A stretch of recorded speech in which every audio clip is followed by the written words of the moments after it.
പുസ്തകം 28-ാം അധ്യായം അതിൻ്റെ 1-2 വാക്യങ്ങൾ. ஆராதனைக்கு ஆதாரமாக என்னாகம புத்தகம் 28ஆம் அதிகாரத்தினுடைய ആദ്യത്തെ 2 വാക്യം முதல் 2 வசனங்களை நான் வாசிக்க கேட்கலாம். என்னாகமம் அதிகாரம் 28 முதல் 2 வசனங்கள். கர்த்தர் மோசேயை நோக்கி, எனக்கு சுகந்த வாசனையாக தகன பலிகளுக்கு அடுத்த காணிக்கையையும் அப்பத்தையும் குறித்த காலத்தில் எனக்கு செலுத்தும்படிக்கு கவனமாய் இருக்க கடவீர்கள் என்று நீ இஸ்ரவேல் புத்திரருக்கு கட்டளையிடு. ഈ അനുഗ്രഹീതമായ ആരാധന വേളയ്ക്കായി ഞാൻ ദൈവത്തെ സ്തുതിക്കുന്നു. ആശ്വാദமான இந்த ആരാധന നേരത്തിற்காக ആண்டവரை நான் துதிக்கிறேன். നിങ്ങളോടൊന്നിച്ച് കർത്താവിനെ ആരാധിപ്പാൻ ലഭിച്ച ഈ സന്ദർഭം വളരെ വിലപ്പെട്ടതായി ഞാൻ മനസ്സിലാക്കുന്നു. உங்களோடு கூட சேர்ந்து ஆண்டவரை ஆராதிக்கக்கூடிய இந்த அற்புதமான நேரம் என்னுடைய வாழ்க்கையிலே மிகவும் விலையேறப்பட்டதாக நான் நினைக்கிறேன். ക്രൂശിൻ്റെ ദർശനത്താൽ ദൈവത്തെ ആരാധിക്കുക എന്നുള്ളത് പുതിയ നിയമ ആരാധനയുടെ ഏറ്റവും പ്രധാനപ്പെട്ട വ്യവസ്ഥയാണ്. புதிய ஏற்பாட்டு ஆராதனை என்று சொல்லுவது சிலுவை காட்சியை அப்படியே நம்முடைய மனக்கண் முன்பாக கொண்டு வருவதாகும். കർത്താവിനെ ഓർക്കുവാൻ നാം കടന്നു വന്നിരിക്കുന്നു. ஆண்டவருடைய பாடுமரணத்தை நினைவுகூரும்படியாக நாம் வந்திருக்கிறோம். സ്തുതി സ്തോത്ര യാഗങ്ങൾ അർപ്പിക്കുവാൻ കടന്നു വന്നിരിക്കുന്നു. துதி ஸ்தோத்திரம் என்கிறதான பலியை ஆண்டவருக்கு செலுத்தும்படியாக வந்திருக்கிறோம். ഈ അനുഗ്രഹീതമായ ഭാഗത്തിൽ പറഞ്ഞിരിക്കുന്ന പ്രധാനപ്പെട്ട കാര്യം, நான் வாசித்ததான அந்த பகுதியிலே சொல்லப்பட்டிருக்கிற முக்கியமான விஷயம், ഒരു യാഗാർപ്പണം എങ്ങനെ ആയിരിക്കുന്നു, അതെങ്ങനെ ആകണമെന്ന് ദൈവം ഏത് വിധത്തിൽ അത് ചിന്തിക്കുന്നു എന്നുള്ളതാണ്. பலி செலுத்தக்கூடிய அந்த பொருளானது எப்படிப்பட்ட நிலையிலே எப்படிப்பட்ட மனநிலையிலே செலுத்தப்பட வேண்டும் என்று அங்கே சொல்லி இருக்கிறது. നമ്മുടെ പുതിയ നിയമ യാഗാർപ്പണവും ഇതുമായിട്ട് ശക്തമായ ബന്ധമുണ്ട്.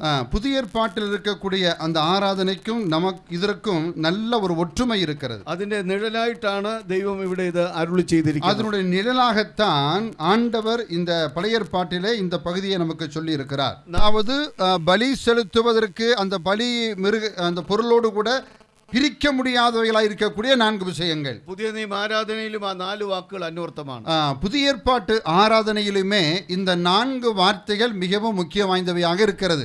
2 வாக்கியத்திலுள்ள 4 வாக்குகள் நான் ஒன்று പറഞ്ഞു கொள்ளട്ടെ. 2 வசனத்திலே சொல்லப்பட்டிருக்கிற 4 வார்த்தைகளை உங்களுக்கு முதலாவது சொல்கிறேன். ഒന്ന്, യാഗാർപ്പണം ജാഗ്രതയോടെ ചെയ്യണം. அந்த பலி செலுத்தக்கூடியதை மிகவும் கவனமாய் செலுத்த கடவும். 2, യാഗാർപ്പണം തക്ക സമയത്ത് ചെയ്യണം. அது மட்டுமல்ல, அது குறித்த காலத்திலே அது செலுத்த வேண்டும். 3, യാഗാർപ്പണം ദൈവത്തിൻ്റെതായിരിക്കണം. അതാണ് എൻ്റേതെന്ന് പറയുന്നത്. 3வது, அது ஆண்டவருக்கு உரியதான ஒன்றாக இருக்க வேண்டும். 4, യാഗാർപ്പണം സൗരഭ്യവാസനയായിരിക്കണം.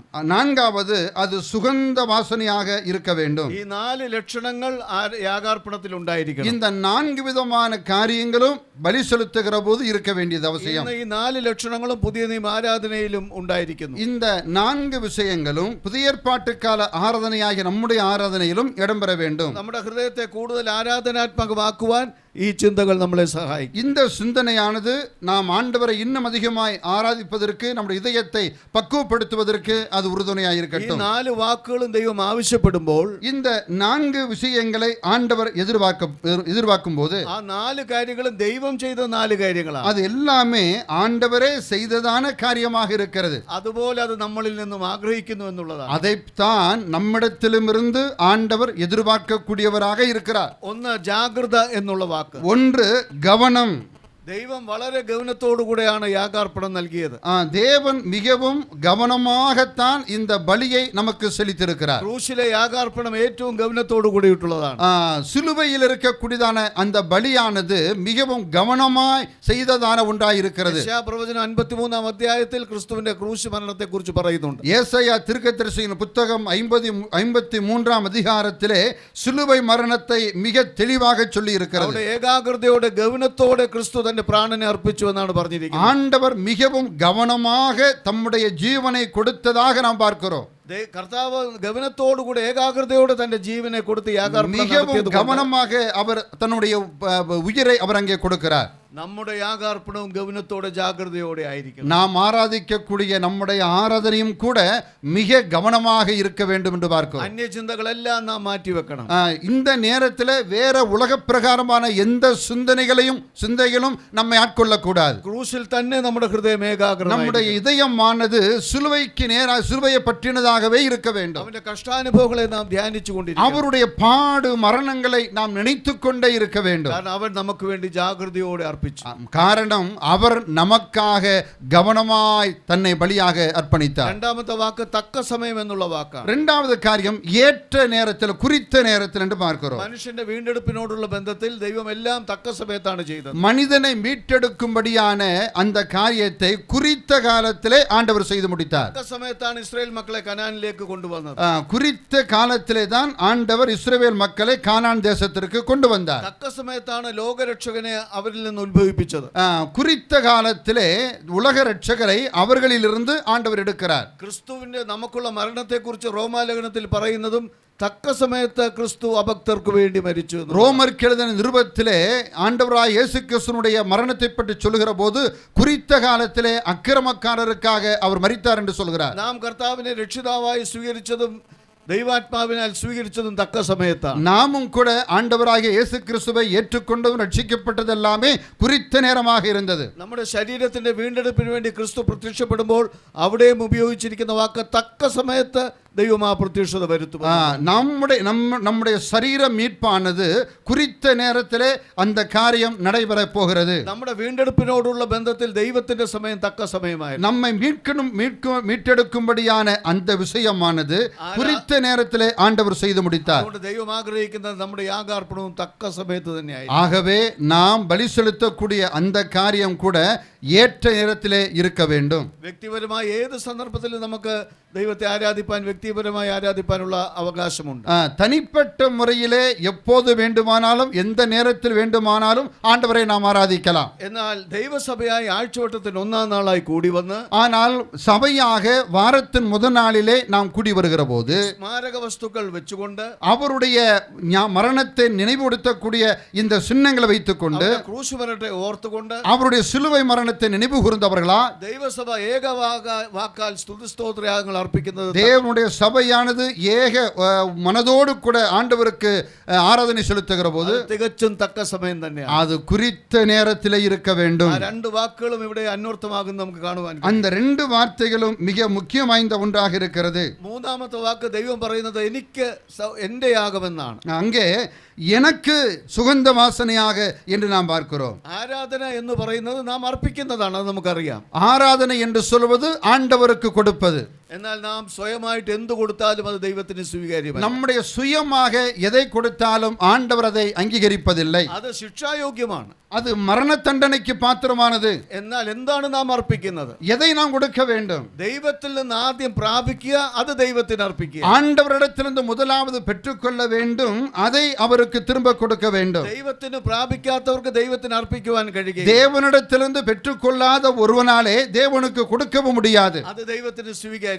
அது ஆண்டவரால் ஏற்றுக்கொள்ளவும் முடியாது. എന്താണ് നാം ദൈവത്തിൽ നിന്ന് പ്രാപിച്ചത്? என்னத்தை நாம் ஆண்டவரிடத்திலிருந்து பெற்றுக்கொண்டோம்? യേശു ക്രിസ്തു എന്ന മഹാദാനത്തെയാണ് നാം ദൈവത്തിൽ നിന്ന് இயேசு கிறிஸ்து என்கிற மிகப்பெரிய ஒரு ஈவை நாம் பெற்றுக்கொண்டோம். ആ സ്വീകരിച്ചവർ ആ ക്രിസ്തുവിനെയാണ് നീരാജനം ചെയ്യേണ്ടത്. அந்த கிறிஸ்துவை தான் நாம் பலியாக நாம் ஆண்டவருக்கு செலுத்த வேண்டும். അതുകൊണ്ടാണ് രക്ഷിക്കപ്പെട്ട ദൈവമക്കളുടേതാണ് പുതിയ നിയമ ആരാധന. ஆகவே தான் ரட்சிக்கப்பட்ட தேவனுடைய பிள்ளைகளுடைய ஆராதனை தான் புதிய ஏற்பாட்டு ஆராதனையாக இருக்கிறது. അവർ ദൈവത്തിൽ നിന്ന് രക്ഷകനെ സ്വീകരിച്ചിരിക്കുന്നു. அவர்கள் தேவனிடத்தில் இருந்து ரட்சகரை பெற்றுக்கொண்டார்கள். ദൈവത്തിന്റെ ദാനത്തെ സ്വീകരിച്ചു. அவர்கள் தேவனுடைய ஈவை பெற்றுக்கொண்டார்கள். ആ ദാനത്തെ നാം ദൈവകരങ്ങളിൽ ഉയർത്തുമ്പോൾ அந்த ஈவை ஆண்டவருடைய சமூகத்துக்கு நேராக நாம் கொண்டு வருகிற போது ദൈവത്തിന് അത് സമൃദ്ധിയായി തീരും. அது ஆண்டவருக்கு சுகந்த வாசனையாய் இருக்கிறது. അതാണ് എന്റെ ആരാധന എന്ന് പറയുന്നത്. அதுதான் எனக்கு உகந்த ஆராதனை என்று சொல்கிறார். ആരാധനയുടെ ഉടമസ്ഥാവകാശം ദൈവത്തിന്റേതാണ്. ஆகவே ஆராதனுடைய அந்த முழு உரிமை அவருக்கு மட்டுமே இருக்கிறது. നാം അർപ്പിക്കേണ്ടത് ആവശ്യമാണ്, പക്ഷേ ദൈവത്തിൽ സ്വീകരിച്ചതാണ് നാം അർപ്പിക്കുന്നത്. நாம் அவருக்கு செலுத்த வேண்டும். அது நம்முடைய விருப்பத்தின்படி அல்ல,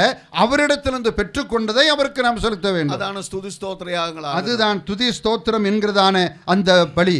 നാലാമത്തത് സൗരഭ്യവാസനയാണ്. நான்காவது சுகந்த வாசனையான பலி. ആരാധനയുടെ യാഗാർപ്പണത്തിന്റെ ഏറ്റവും മനോഹരമായ ഒരു അവസ്ഥയാണ്. ஆராதனையுடைய மிக உன்னதமான ஒரு நிலை என்று சொல்வது அதைதான். ആ സൗരഭ്യവാസന എന്ന് പറയുമ്പോൾ ആ യാഗപീഠത്തിന്റെ സമീപത്തുള്ള ധൂപപീഠത്തെയാണ് നമുക്ക് ഓർമ്മ വരുന്നത്. அந்த சுகந்த வாசனை என்று சொல்லுவது பலிபீடத்துக்கு அருகாமையில் இருக்கக்கூடிய அந்த தூபபீடத்தை தான் அது நமக்கு காண்பிக்கிறது. ഒരു ധൂപപീഠം അവിടെയുണ്ട്. அங்கே ஒரு தூபபீடம் இருக்கிறது. അവിടെ അനേക കുന്തിരിക്ക കഷ്ണങ്ങളുണ്ട്. அங்கே நிறைய அந்த நறுமணத்தை கொடுக்கக்கூடிய பொருட்கள் அங்கே இருக்கிறது. സുഗന്ധ ദ്രവ്യങ്ങൾ അതിൽ ഇട്ടിട്ടുണ്ട്. அதிலே நல்ல மனம் கொடுக்கக்கூடியதான திரவியங்கள் அதிலே சேர்க்கப்பட்டிருக்கிறது. ഇനി അത് അഗ്നിയാൽ അത് ഉരുകപ്പെടുവാൻ പോകുന്നു. அது இப்போது அக்னியிலே போடப்பட்டு வாசனை வீசப் போகிறது. എന്നാൽ അവിടെ പകരപ്പെടുന്ന അഗ്നിക്ക് ഒരു പ്രത്യേകതയുണ്ട്. அங்கே கொடுக்கப்படுகிற அக்னிக்கு ஒரு சிறப்பம்சம் உண்டு. അതൊരിക്കലും സ്വന്തം അഗ്നി ആയിരിക്കരുത്, അന്യാഗ്നി ആയിരിക്കരുത്. அது நம்முடைய அக்னியோ அல்லது வேற ஒரு அக்னியோ இருக்கக்கூடாது.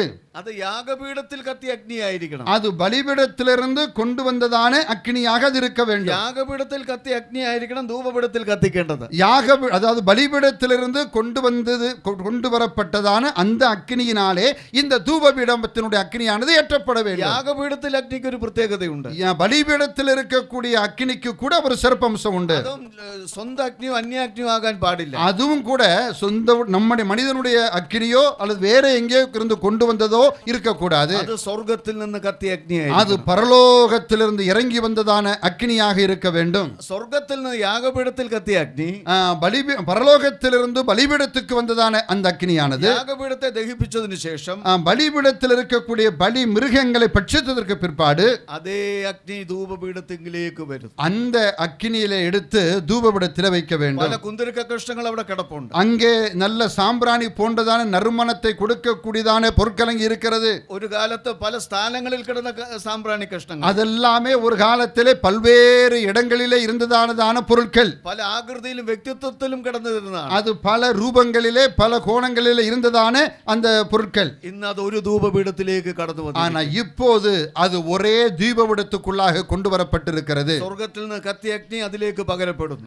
பரலோகத்திலிருந்து இறங்கி வந்ததான அக்கினியானது இப்ப அங்கே கொடுக்கப்படுகிறது. അത് ഉരുകുവാൻ തുടങ്ങുന്നു. அது இலகப் போகிறது. അതിന്റെ ആകൃതി മാറുന്നു, அதனுடைய ரூபம் மாறுகிறது, പ്രകൃതി മാറുന്നു, அதனுடைய சூழ்நிலை மாறுகிறது. അത് ഏകമായിട്ട് ഉരുകുവാൻ പോകുന്നു. அது ஒன்றாக உருகப் போகிறது. അത് അവിടെ നിന്ന് ഉയരുന്ന ധൂപം, அங்கே இருந்து எழக்கூடியதான அருமையான தூப வாசனை. ഒരു കുന്തിരിക്ക കഷ്ണത്തിനും പറയാൻ കഴിയില്ല എന്റെ ധൂപം മാത്രമാണ് പോകുന്നത്. அங்கே இருக்கக்கூடிய இந்த ஒரு சாம்பிராணியினாலும் அது சொல்ல முடியாது, அதோ போகுதே அது என்னுடைய வாசனை என்று சொல்ல முடியாது. തിരിച്ചറിയുവാൻ കഴിയുകയില്ല. அதை பகுத்து பார்க்க முடியாது. എല്ലാ ധൂപവും ഒന്നിച്ചു ചേർന്ന് ഏക ധൂപമായി സ്വർഗ്ഗത്തിലേക്ക് ചെല്ലുമ്പോൾ எல்லா அந்த பொருட்கள் எல்லாம் ஒன்றாக இணைந்து சேர்க்கப்பட்டு அதிலிருந்து எழக்கூடிய அந்த வாசனையானது ஒரே போல போகிறது. അത് ദൈവത്തിന് സൗരഭ്യവാസന, அது தேவனுக்கு உகந்த சுகந்த வாசனையாய் இருக்கிறது. ഇത് തന്നെയാണ് പുതിയ നിയമ ആരാധന. அதுதான் புதிய ஏற்பாட்டு கால ஆராதனை. ക്രൂശിൽ കത്തിയ ദൈവത്തിന്റെ ക്രോധാഗ്നി, சிலுவையிலே காணப்பட்டதான தேவனுடைய கோபம் என்னும் அக்கினி, ആ കോപാഗ്നിയാണ് ഇന്ന് നാം ആകുന്ന കുന്തിരിക്ക കഷ്ണങ്ങളിൽ പകരപ്പെടുന്നത്. அந்த கோப அக்கினி தான் சாம்பிராணிகளாக இருக்கக்கூடிய நாம் எல்லாரும் அங்கே இணைக்கப்பட்டிருக்கிறோம். അതുകൊണ്ടാണ് നമ്മുടെ പാട്ടുകളിൽ, പ്രാർത്ഥനയിൽ, പ്രബോധനത്തിൽ ക്രിസ്തുവിന്റെ കഷ്ടാനുഭവങ്ങളെ നാം ഓർക്കുന്നത്. ஆகவே தான் நம்முடைய துதி ஸ்தோத்திர வேலைகளிலும் பாடல் வேலைகளில் எல்லாம் ஆண்டவராகிய இயேசு கிறிஸ்துவினுடைய பாடு மரணத்தை நாம் மையப்படுத்தி செய்கிறோம். ആ അഗ്നി നമ്മളാകുന്ന കുന്തിരിക്ക കഷ്ണങ്ങളെ ഉരുക്കുന്നു. நாம் இன்று சொல்லப்படுகிற எல்லாரையும் அது ஒரே போல இலக வைக்கிறது. നാം വാക്കാൽ സ്തുതിക്കുമ്പോഴും മൗനമായി സ്തുതിക്കുമ്പോഴും, நாம் வார்த்தைகளை சொல்லி துதிக்கின்ற போதும் மௌனமாய் ஆண்டவரை ஆராதிக்கின்ற போதும், ഇവിടെ ഇരിക്കുന്ന കുന്തിരിക്ക കഷ്ണങ്ങൾ ഉരുകുമ്പോൾ ഏകധൂപമായി ഉയരത്തിലേക്ക്, இங்கே இருக்கக்கூடிய சாம்பிராணி துகள் எல்லாம் ஒன்றாக இணைந்து மேலே சுகந்த வாசனை வழியாக அது கடந்து போகிறது. ഉരുകുവാനുള്ള ഏക കാരണം ക്രൂശിൽ കത്തിയ യാഗാഗ്നിയാണ്. அது உருகுவதற்கு முகாந்தரமாய் இருப்பது சிலுவையிலே இருந்ததான ஆண்டவராய் இயேசு கிறிஸ்துவானுடைய அந்த வாசனை യേശു ക്രിസ്തുവിന്റെ യാഗമരണമാണ്. இயேசு கிறிஸ்துடைய பலி மரணம், അവന്റെ പ്രായശ്ചിത്ത മരണം, அவருடைய பரிகார மரணம், അതാണ് നമ്മുടെ ഹൃദയങ്ങളിലേക്ക് സ്നേഹാഗ്നിയായി കത്തിയിരിക്കുന്നത്. அதுதான் நம்முடைய உள்ளங்களிலே அன்பின் அக்கினியாக மாறி இருக்கிறது. ഇനി നമുക്ക് നമ്മുടേതായിട്ട് ഒരു വ്യക്തിത്വമില്ല, இங்கே தனிப்பட்ட விதத்தில் யாருக்கும் இங்கே பெருமை பாராட்டுவதற்கு ஒன்றுமில்லை, ആകൃതിയില്ല, அங்கே உருவம் இல்லை. നമ്മുടെ എല്ലാവരുടെയും സ്തുതി സ്തോത്രയാഗങ്ങൾ ധൂപമായി ഉയരങ്ങളിലേക്ക്, நம்ம எல்லாருடைய துதி ஸ்தோத்திரம் என்கிறதான அந்த வாசனையானது பரலோகத்தை நோக்கி ஏறெடுக்கப்படுகிறது. എത്ര സത്യമാണ് പുതിയ നിയമ ആരാധന, எவ்வளவு உண்மையாயிருக்கிறது புதிய ஏற்பாட்டு ஆராதனை. അത് ദൈവം നിഴലായി സംഖ്യാപുസ്തകം 28 അധ്യായത്തിൽ പറഞ്ഞിരിക്കുന്നു. என்னாக புத்தகம் 28 அதிகாரத்தில் நிழலாக ஆண்டவர் நமக்கு எழுதி வைத்திருக்கிறார். എത്രയോ കൃത്യമായി ചേർന്ന് വന്നിരിക്കുന്നു. அது எவ்வளவு ஒன்றாக இணைந்து வருகிறது பாருங்க. ഈ ചിന്തകളാൽ ദൈവം നമ്മുടെ ഹൃദയത്തെ അധികം ആരാധനാത്മകമായി തീർക്കും. இந்த சிந்தைகளாலே ஆண்டவரை இன்னும் அதிகமாய் ஒரு மனதோடு ஆராதிப்பதற்கு அது ஏதுவாய் இருக்கட்டும். ஆமென்.